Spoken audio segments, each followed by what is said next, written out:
पहिली गोष्ट जर एवढं सोपं असतं तर तो जो बोलणारा असतोय ना, त्यांनीच करायला पाहिजे होता ना.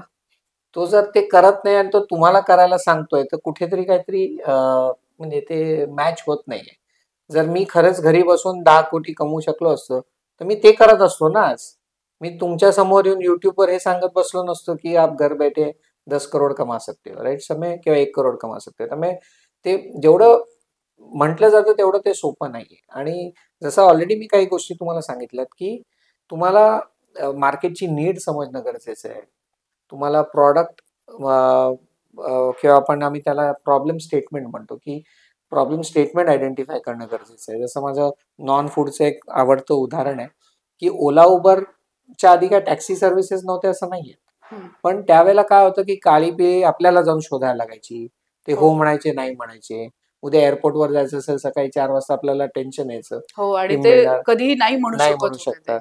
आज तसं नाहीये. सो त्यांनी प्रॉब्लेम स्टेटमेंट आयडेंटिफाय केला आणि त्याच्यावर खूप चांगलं आपल्याला सोल्युशन दिलं आणि म्हणून ते आज जिथे आहेत तिथे आहेत. त्यामुळे तसाच प्रॉब्लेम स्टेटमेंट तुमचा जो काही प्रॉडक्ट असणार आहे किंवा सर्व्हिस असणार आहे किंवा जे काय उद्योग असणार आहे, तो कुठल्या प्रॉब्लेमला तो ॲड्रेस करतोय आणि तो तेवढा प्रॉब्लेम मोठा आहे का?